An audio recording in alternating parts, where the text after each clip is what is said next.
50 years, half a century, sharing a bed, a table, and dreams with the same man.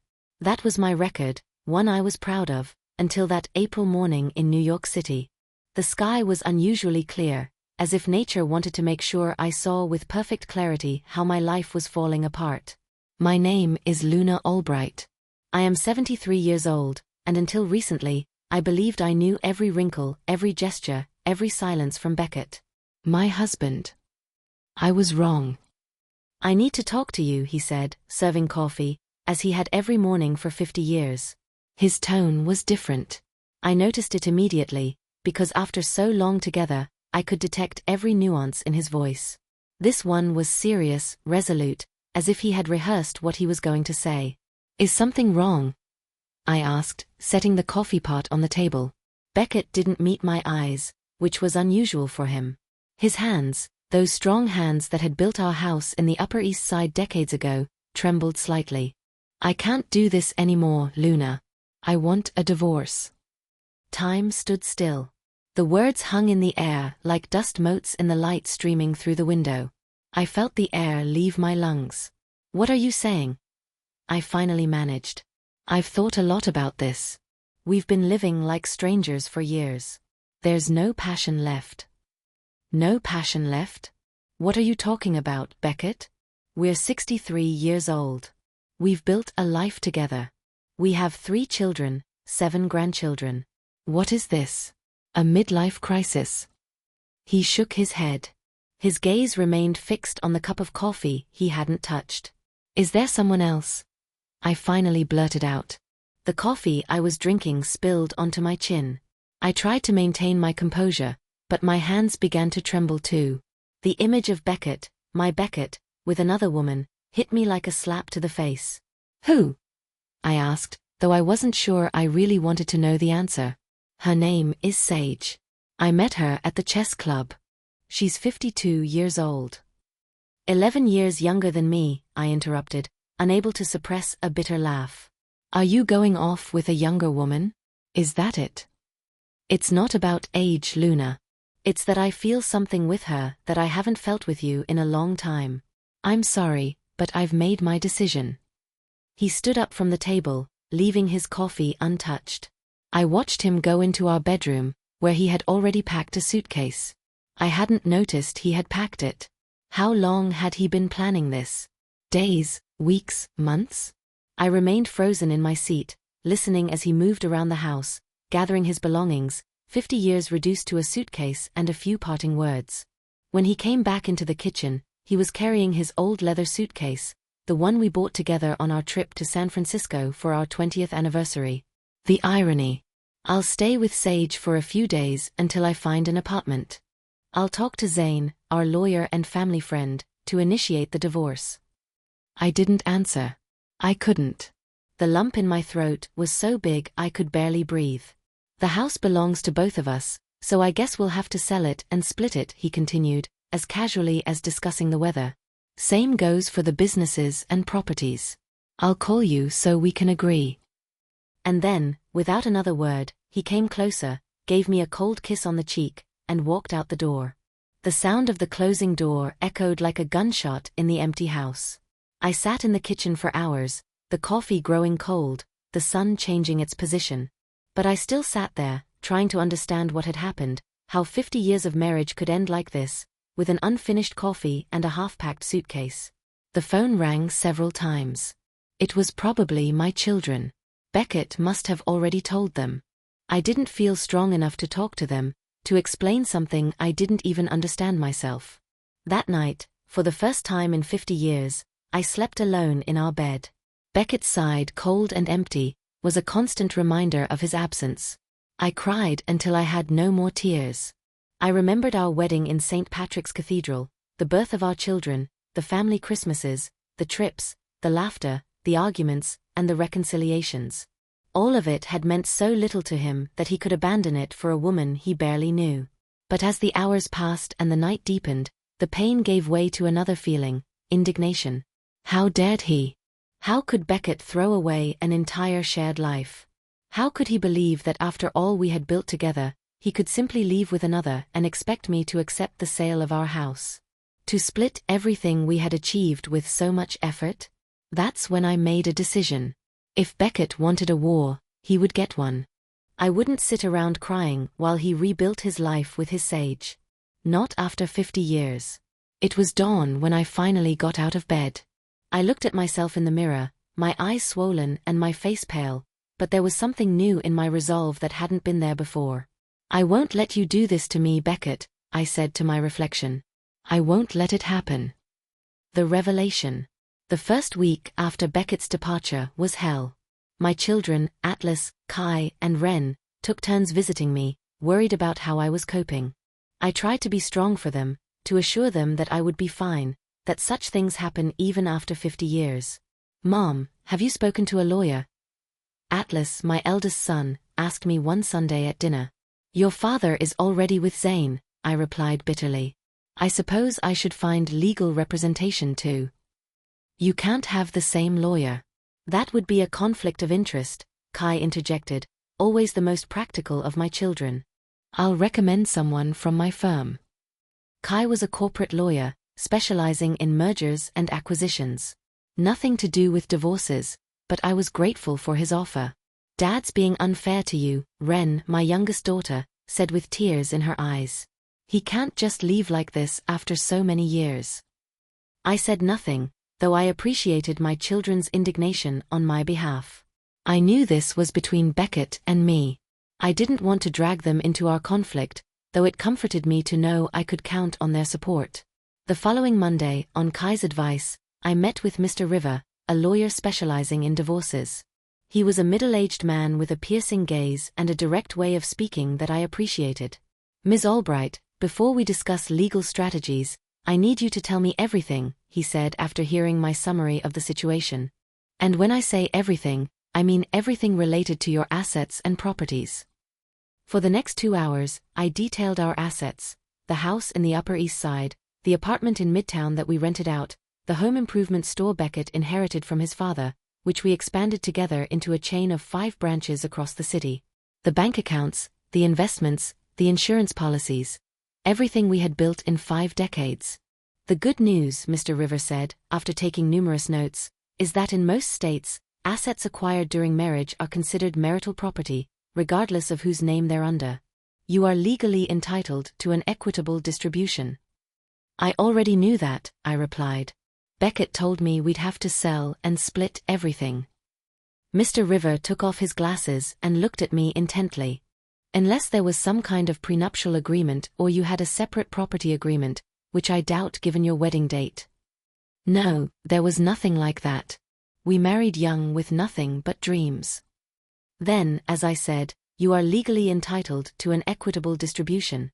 However, he paused, as if weighing his words. However what? I pressed, leaning forward. However, the law is one thing, and reality is another. Divorce proceedings, especially when substantial assets are involved, can become complicated. What do you mean? I mean, Ms. Albright, that if your husband is already with someone else and has shown that your well-being doesn't mean much to him after 50 years together, we cannot rule out that he will try to hide assets or transfer them to his new partner. A shiver ran down my spine. I hadn't considered that possibility, but it made sense. Beckett had always been shrewd in business. Why wouldn't he be now, when it came to protecting his assets? What do you recommend? I asked, feeling my anxiety grow. First, we need to create a complete and updated inventory of all assets. Second, it would be advisable to ask the judge to issue an order preventing the sale or transfer of assets during the proceedings. And third, he leaned forward and lowered his voice, as if afraid someone else might hear us. And third, Ms. Albright, I would advise you to carefully review all documents related to your properties. Sometimes people are surprised to find they have more control than they thought. I left Mr. Rivers' office with my head spinning. As I drove home, his words echoed in my mind, more control than they thought. What exactly did he mean by that? That afternoon, I decided to follow his advice. I went to the basement, where we kept all important documents in a safe. Beckett had always been meticulous with paperwork, a trait I was grateful for at this moment. I spent hours reviewing deeds, contracts, insurance policies, bank statements. Most were, as expected, in both our names, but then, among a stack of old documents, I found something that took my breath away.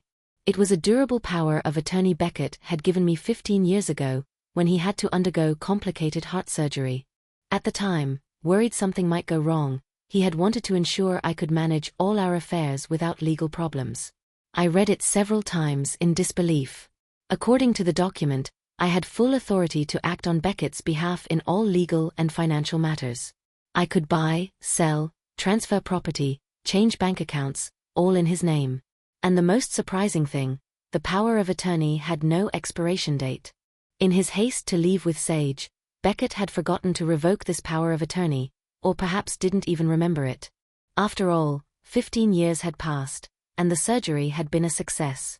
I stared at the document, feeling an idea begin to form in my mind. An idea I would have considered unthinkable just a few weeks ago, but now, after Beckett's betrayal, after he had thrown away 50 years of marriage for an affair, it no longer seemed so far-fetched. If Beckett wanted a war, he would get one, but on my terms. I carefully placed the power of attorney in my purse and closed the safe. Tomorrow, I would visit Mr. River again. I had some questions for him. The plan. Lawyer River raised an eyebrow when he saw the power of attorney I laid on his desk. "This is interesting," he murmured, examining it carefully. "And you say your husband never revoked it?" "Not that I know of," I replied. "And believe me, Beckett is meticulous about these things. If he had revoked it, I would know." Mr. River nodded thoughtfully. "Theoretically, Ms. Albright, this document grants you far-reaching powers to act on your husband's behalf in financial and legal matters. However what?" I pressed, leaning forward. "However, using it now, in the midst of divorce proceedings, could be considered ethically questionable. If a judge believes you abused this power of attorney to favor yourself in the divorce, they could annul any transactions made, and you could potentially face legal consequences." I leaned back in my chair, digesting his words. I hadn't expected that answer. "So you're telling me I can't use it?" "I'm telling you that you must be extremely careful if you choose to." Mr. River took off his glasses and cleaned them with a tissue, a gesture he made, I noticed, when he was carefully weighing his words. "Ms. Albright, I understand your situation. Your husband left you after 50 years of marriage for a younger woman. It's natural to feel anger, betrayal, the desire to balance the scales, so to speak." "It's not just about revenge," I protested, though deep down I knew there was some truth to that. "It's about justice. Beckett and I built everything together. Every dollar we earned, every property we acquired, was the result of our joint work. Even when he was at the home improvement store, I did the bookkeeping, served customers, took care of the house and children. And now he wants to split everything in half and start over with his Sage." "I understand. And before the law, you are entitled to an equitable distribution of assets, but using this power of attorney to transfer everything into your name." "I didn't say I wanted to transfer everything," I interrupted him. "I just want to protect myself." Mr. River looked at me for a long time, as if evaluating me. "If you want to protect yourself, there are safer ways. We can file injunctions. We can investigate whether he has already tried to hide assets. We can." "Beckett has always been faster than the system, Mr. River," I said, intentionally using his first name to establish a more personal connection. "If we wait for the courts to act, it might be too late. He knows people, he has contacts. It wouldn't be the first time he's found ways to speed things up in his favor." The lawyer sighed, acknowledging the reality of what I was saying. "Look," he continued after a moment, "I cannot advise you to use this power of attorney to transfer property into your name. That would be unethical on my part. But what I can do is inform you about your rights and the possible consequences of your actions." Over the next hour, Mr. River explained in detail what I legally could and could not do with the power of attorney, what arguments Beckett might use if he wanted to challenge a transaction, and how we could defend ourselves in that case. I left his office with my head full of information, but with a much clearer idea of what I wanted to do. That evening, after a lonely dinner, I pulled out all the documents I had retrieved from the basement and spread them on the dining table. Deeds, property titles, bank statements. everything that materially defined the 50 years Beckett and I had shared. I thought of our first small and humble apartment in Greenwich Village, which we had bought with so much effort, of how we worked together to expand his father's home improvement store, of the sacrifices we made to give our children a good education, of how we saved for our old age, always thinking we would spend it together. And then I thought of him, sleeping with Sage now, planning a new life, as if the 50 years by my side were just a prelude, a rehearsal for what he truly wanted. I picked up my phone and called Mark, our longtime accountant and personal friend. I needed his help for what I was planning. "Luna," he answered, surprised to receive my call so late. "Is everything all right?" "No, Mark, everything is not all right," I replied openly. "Beckett left me." "What? I can't believe it. After all these years, for a woman from the chess club? He wants a divorce." Mark was silent for a moment, processing the news. "I'm so sorry, Luna. I don't know what to say." "I don't need you to say anything, Mark. I need you to help me." I briefly explained my situation and what I intended to do. At first, he was hesitant, like Mr. River, worried about the potential legal consequences. But unlike the lawyer, Mark had known me for decades. He had seen firsthand how I had helped build our assets, how instrumental I had been in the success of our businesses. "All right, Luna," he finally said. "I'll help you, but you have to promise me you'll be careful. It's not about putting him out on the street, is it?" "Of course not, Mark. I just want what's rightfully mine, and maybe a little more to compensate for the emotional damage," I added with a bitter smile he couldn't see. We agreed to meet in his office the next day to review all the documents and create a detailed plan. When I hung up, I felt different. The pain was still there, the betrayal too, but now there was something else, a purpose. I would not be the victim in this story.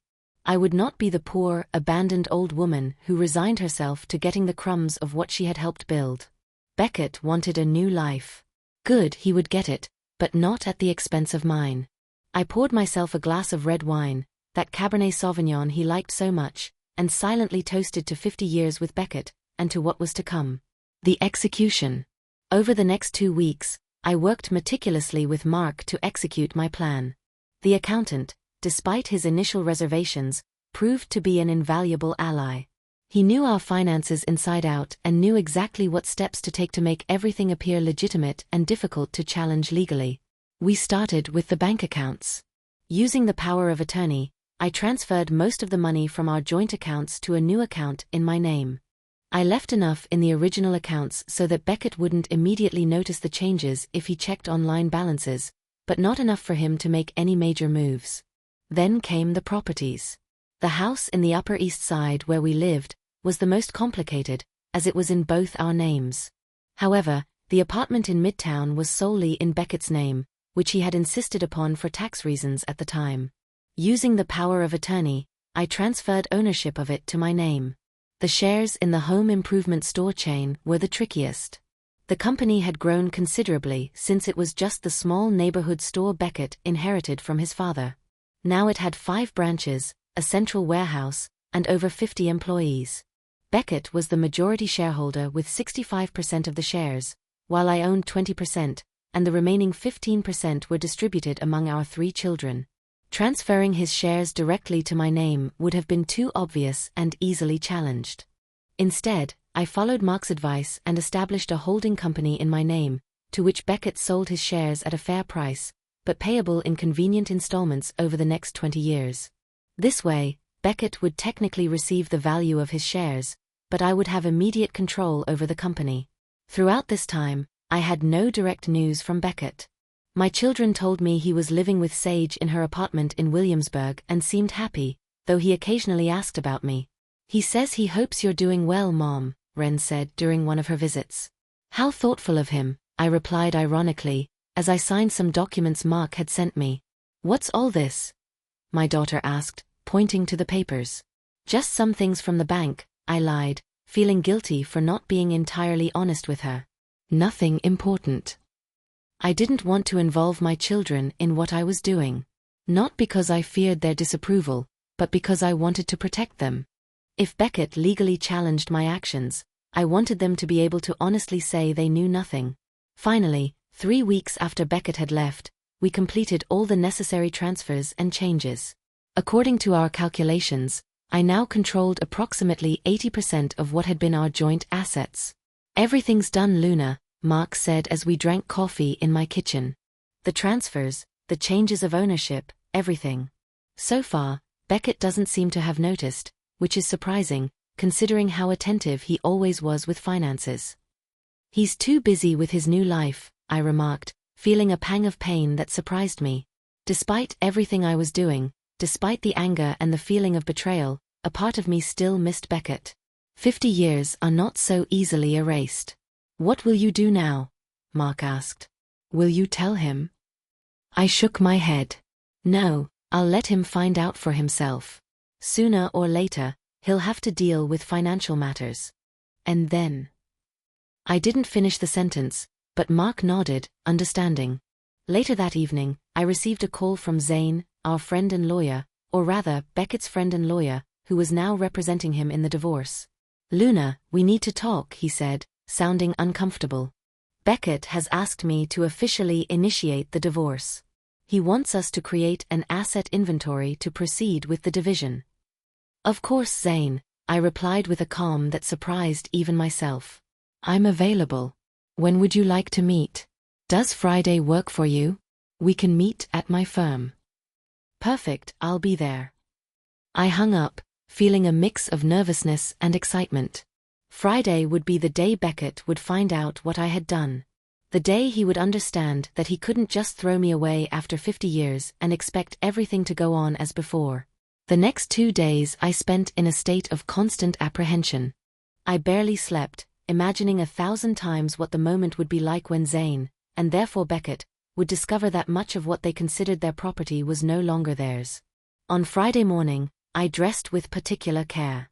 I chose a coral pantsuit that Beckett had always complimented. I applied light makeup and put on the pearl necklace he had given me for our 30th wedding anniversary. I wanted to look good, strong, not like the shattered woman I had been weeks before. Mr. River, my lawyer, picked me up in his car. On the way to Zane's office in the Upper East Side, he gave me some final advice on how to behave and what to say.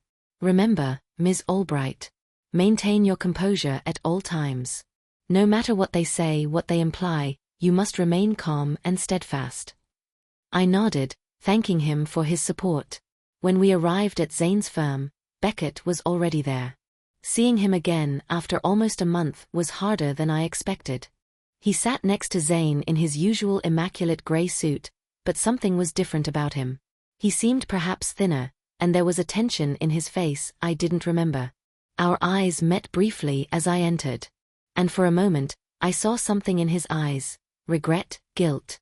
I couldn't decipher it, because he quickly looked away. Luna, Mr. River, welcome, Zane said, standing to greet us. Please, have a seat. The 4 of us sat around a round table in the conference room. Zane took out a folder and opened it. Good, as I already informed you, we are here to create a preliminary inventory of assets and discuss how we will proceed with the division. Beckett has given me a list of what he considers the main marital assets. I would like us to go through it together. He handed each of us a sheet. It was a detailed list of our properties, bank accounts, investments, and the company. Everything as it should have been a month ago, before I began to make the changes. Mr. River and I exchanged a look. He had suggested letting Zane discover the discrepancies to observe the initial reaction. It seems quite complete, Mr. River remarked, following our strategy.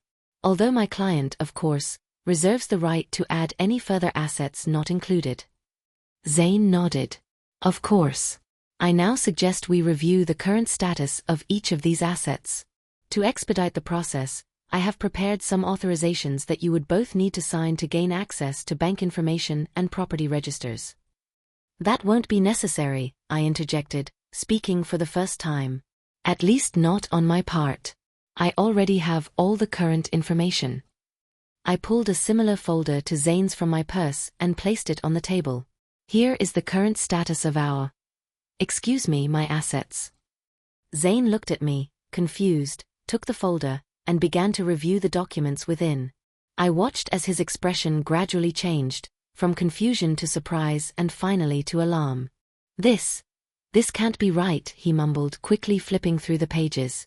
According to these documents, most of the properties and accounts are now exclusively in Luna's name. Beckett, who had remained silent until then, leaned across the table to see the documents. "What is this?" he asked, snatching some papers from Zane. "What have you done, Luna?" His voice trembled, a mixture of disbelief and anger I had never heard from him before. I maintained my composure, just as Mr. River had advised me. "I've only protected what's mine, Beckett, what we built together for 50 years. This isn't protecting, this is stealing," he cried, slamming his fist on the table. "You've practically transferred everything into your name. The house, the apartment, the company shares. By what right?" Mr. River gently intervened. "By the right granted to you by the durable power of attorney that you yourself granted, Mr. Beckett. A power of attorney that you never revoked." Beckett froze.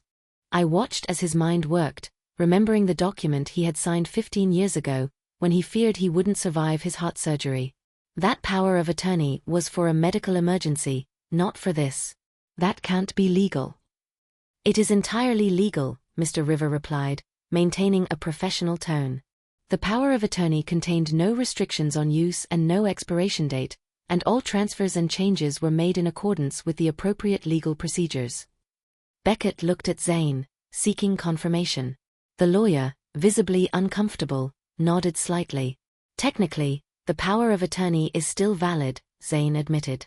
"But this," he waved the papers in his hand, "could be seen as an abuse.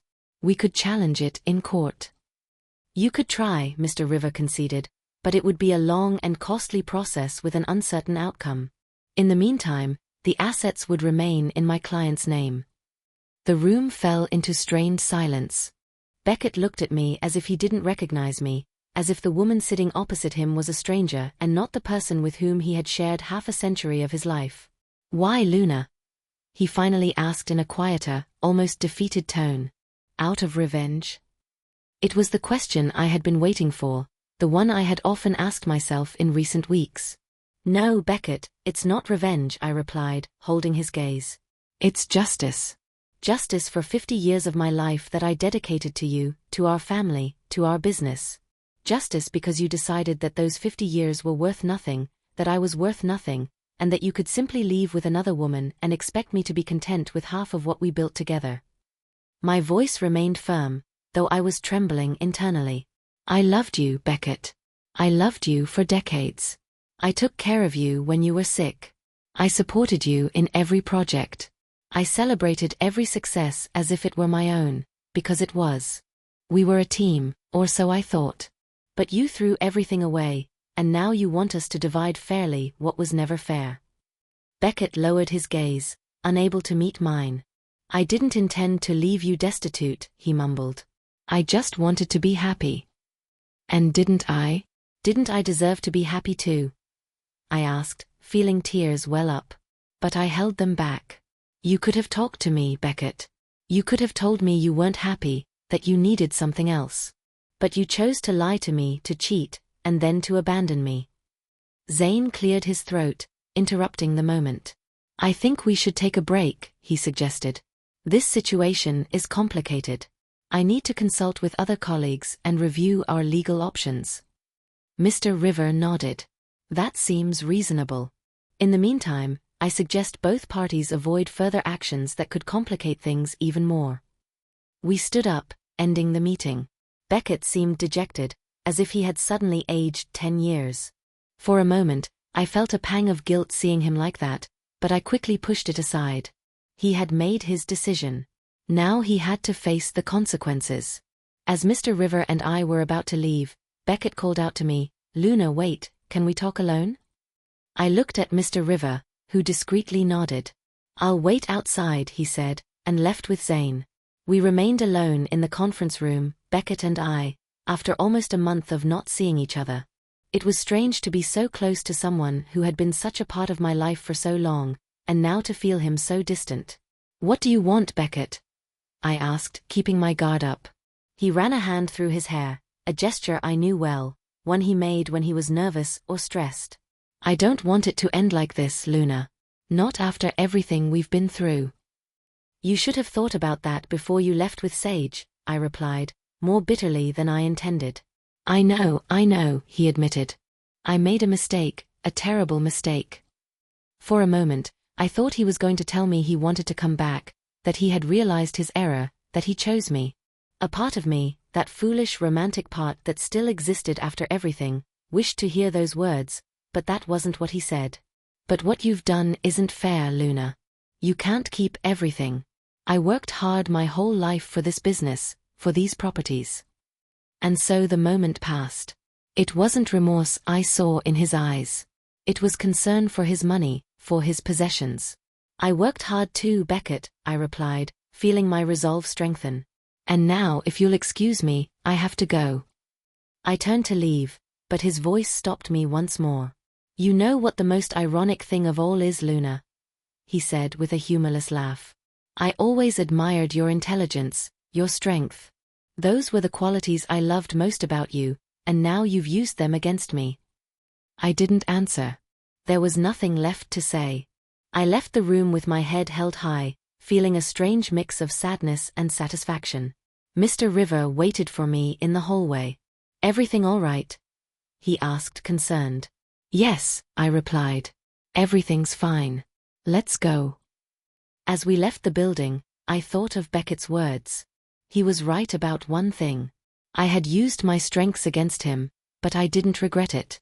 Sometimes you have to do what's necessary to survive, to preserve your dignity, to avoid being treated as disposable after a lifetime of devotion. That night, in the solitude of my house, my truly own house now, I cried one last time for Beckett, for our marriage, for the 50 years we had shared. I cried for the young woman I had been, in love and full of dreams, and for the old woman I had become, wiser and also harder. But as the tears dried, I felt at peace, ready for the next chapter of my life, the rebirth. The rebirth. The following months were a whirlwind of legal and emotional activities. As Mr. River had predicted, Beckett and Zane challenged the asset transfers I had made, citing abuse of the power of attorney. But, as Mr. River had also expected, the legal process proved slow and complex. In the meantime, I took over the management of the home improvement store chain with an energy and determination that surprised many, including my own children. Although I had always been involved in the business, now that I had full control, I implemented changes I had wanted to make for years but which Beckett had always resisted. We modernized the inventory system, launched an online sales platform, renovated the older branches. To my surprise, I found that I thoroughly enjoyed this new role.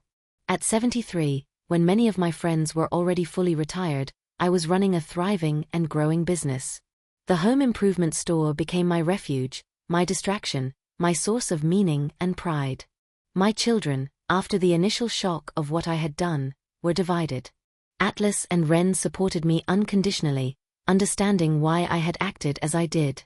Kai, who had always been closest to his father, maintained a certain distance but continued to visit me regularly.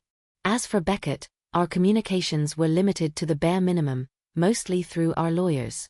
I learned from my children that he was still with Sage, although things were not as idyllic as he had expected. The reality of living with significantly reduced means was impacting their relationship. One day, 6 months after our separation, I received an unexpected call from Mr. River. Ms. Albright, I have news, he said, unusually animated. Zane contacted me. Beckett wants to reach a settlement. A settlement? I asked, surprised. What kind of settlement? He wants to withdraw the challenge to the asset transfers in exchange for certain concessions from your side. I'm listening. Basically, he wants you to guarantee him a lifelong monthly annuity, equivalent to a percentage of the home improvement store's profits. He also asks to retain the right to reside in the Midtown apartment, though he would accept that ownership remains in your name. And there are some other minor conditions that we can discuss in detail. I remained silent, digesting the information. I had not expected this. I had anticipated a long and costly legal battle, not a reconciliation proposal. May I ask what motivated this change, finally? Mr. River hesitated for a moment. According to Zane, Beckett has had some health issues recently. Nothing serious, but enough to make him reconsider his priorities. My heart skipped a beat. Despite everything, the idea that Beckett was sick touched me. What kind of health issues? I don't have exact details, but apparently related to his previous heart condition. Zane mentioned he was under a lot of stress. Of course he was under stress. Beckett had always been a proud man, accustomed to being in control. Losing his financial status, his business, his home, not to mention the emotional toll of the divorce and legal proceedings. It was not surprising that his heart felt all of this. Luna, Mr. River continued, using my first name, which was unusual for him. I think you should seriously consider this offer. If we continue the lawsuit, it could take years, and although we have good arguments, there's no guarantee we'll win everything. A settlement would give both parties security and peace of mind. And if I agree, what does Beckett get besides the annuity and the right to live in the apartment? Mainly peace, and the possibility of maintaining an amicable relationship with you and your children. Zane mentioned that this is particularly important to him. I asked Mr. River to send me all the details of the proposal and told him I needed time to think about it. As I hung up, I looked out my office window at the bustling New York City street. Was this what I had wanted, for Beckett to come back crawling, needy, sick? No, not really. What I truly wanted was justice, balance, for him to feel at least a fraction of the pain he had caused me. And now that I seemed to have achieved it, I felt empty. That afternoon, after carefully reviewing the terms of the proposed agreement, I made a decision. I called Mr. River and shared my conditions. I will agree to the settlement, I said, but with a few changes. The annuity will be 10% higher than he requested, and I want to add a clause to fully cover all his future medical expenses. I also want the Midtown apartment to revert to his name, not just the right of use. That's surprisingly generous, Luna, Mr. River replied, visibly confused. Are you sure? Completely. It's what I want to do. Very well. I will inform Zane and see what Beckett says. The answer came quickly. Beckett had accepted my terms unconditionally, almost as if he couldn't believe his luck. A week later, we met to sign the agreement. This time, the atmosphere was much less tense than at our previous meeting. Beckett actually looked thinner and paler, confirming what Zane had said about his health. As our eyes met, I saw something in his eyes I had never seen before: gratitude. After the documents were signed and the lawyers had gone to make copies, we were left alone again. Thank you, Luna, Beckett said softly. I didn't expect this. I didn't do it for you, I replied, though without rancor. I did it for myself, for the peace I need to move on. He nodded, understanding. Still, thank you, and I'm sorry for everything. It was the first time he had sincerely apologized. Not for leaving me, not for falling in love with someone else, but for the way he had handled it, for the unnecessary pain he had caused me. I accept, I simply said. The kids are organizing a family dinner this Sunday, he remarked, changing the subject. I was wondering if you'll come. Yes, I plan to. And you too? Do you think we can be in the same room without it being awkward? I smiled slightly. I think we've just proven it's possible. As the lawyers returned, we signed the final pages, and everything was officially settled. Beckett and I formally shook hands, a gesture that, after 50 years of marriage, seemed ridiculously inappropriate, but somehow perfectly symbolized our new relationship. I left the firm with a feeling of lightness, as if an enormous burden had been lifted from me. It wasn't exactly happiness, but a deep sense of liberation and future possibilities. In the following months, my life found a new rhythm. The home improvement stores continued to flourish under my leadership, and I had discovered a passion for the business that I had never fully been able to explore.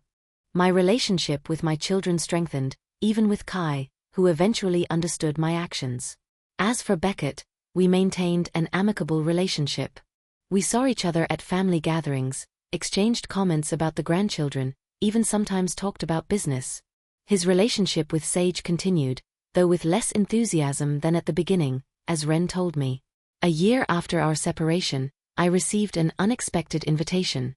The director of the women's club in the Upper East Side, to which some of my friends belonged, invited me to give a talk on women entrepreneurs in their golden years. Apparently, my story, or at least the socially acceptable version of it, had garnered attention, and they wanted me to share my experiences. I accepted more out of curiosity than any other reason. On the day of the talk, as I got ready in front of the mirror, I surprised myself. The woman looking back at me was not the same one who had cried inconsolably in that very room a year earlier. This woman had confidence, purpose, even a sparkle in her eyes that I hadn't seen in a long time. The talk was a success. I spoke about reinventing oneself at any age, finding strength in difficult moments, building something of your own when everything else falls apart. Of course, I didn't mention the grittier details of my story, but the essence was there. Afterward, during the reception, several women approached me to talk. Some were widows, others divorced. All sought inspiration for their own lives. "Your story is fascinating, Ms. Albright," one of them, an elegant woman in her 60s, said. "You should write a book." I laughed, but the idea stuck with me. A book? Why not? I had a story to tell, one that could help other women in similar situations. That evening, when I got home, I pulled out a notebook and began to write. I didn't know if it would ever become a real book, but the process of putting my experiences into words proved therapeutic. As I wrote about the years with Beckett, about the pain of his betrayal, about my plan and its execution, about our eventual settlement, something important became clear to me. Despite everything that had happened, I regretted nothing. Neither the years I had spent by his side, nor the decisions I made after he left me. Every choice, every action, every tear, and every triumph had brought me to where I was now. At 73, mistress of my destiny, with a thriving business, a family who loved me, and a future that looked surprisingly promising. Beckett had left me after 50 years, perhaps thinking he was condemning me to a lonely and sad old age. Instead, he had freed me. He had forced me to find a strength I didn't know I had, to discover facets of myself that had lain dormant for decades. And although the road had not been easy, and the wounds were not yet fully healed, I was grateful for where I was now, ready for the years that remained to me, whether many or few, to live them on my own terms. Because if I had learned anything in this whole process, it was that it's never too late to start over, never too late to demand what is just, never too late to be reborn.